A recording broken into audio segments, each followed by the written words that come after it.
جھگڑالو بلی۔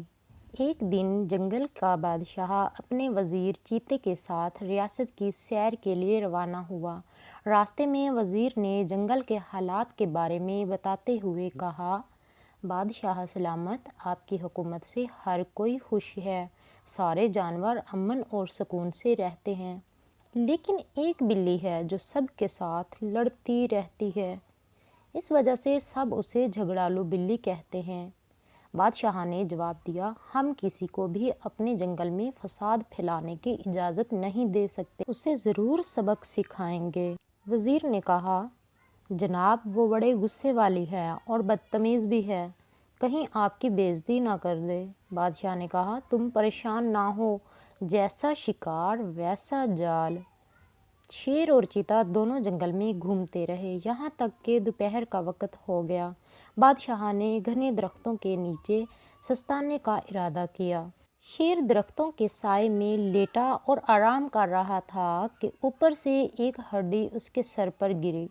شیر نے اوپر غصے سے دیکھا تو ایک شاخ پر ایک موٹی سی بلی بیٹھی نظر آئی، جو بڑے مزے سے گوشت چبا رہی تھی اور ہڈیاں نیچے پھینک رہی تھی۔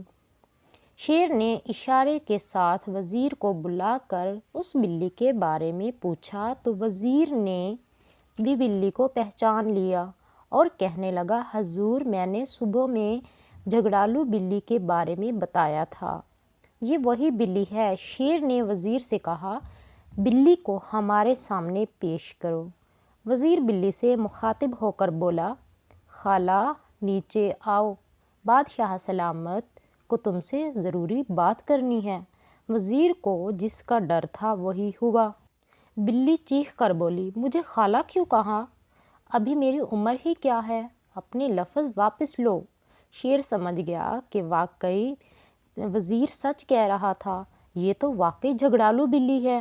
اس نے وزیر کو خاموش رہنے کا اشارہ کیا اور خود پیار سے کہنے لگا، محترمہ، میرا وزیر تو جاہل ہے، اس کی طرف سے میں معافی چاہتا ہوں، ذرا نیچے آئیے، مجھے آپ سے حکومتی معاملے میں آپ سے بات کرنی ہے اور کچھ مشورے بھی کرنے ہیں۔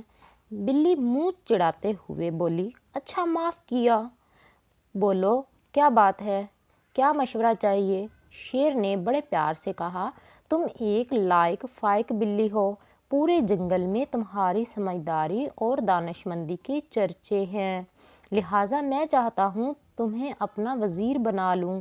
یہ سنتے ہی موجودہ وزیر کے تو کان ہی کھڑے ہو گئے اور وہ حیرت سے شیر کو دیکھنے لگا، مگر شیر نے آنکھ سے اشارہ کرتے ہوئے تسلی دی۔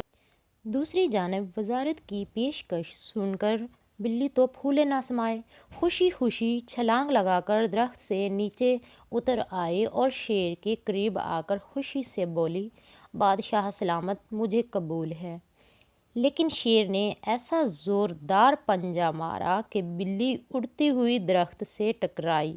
بلی نے اٹھ کر بھاگنا چاہا مگر ناکام رہی۔ شیر نے اسے فوراً گرفتار کرنے کا حکم دیا۔ مقدمہ چلا اور بلی کو اپنے کیے کی سزا مل گئی۔ اس کے بعد بلی نے سب سے معافی مانگی اور کبھی کسی کو پریشان نہ کیا۔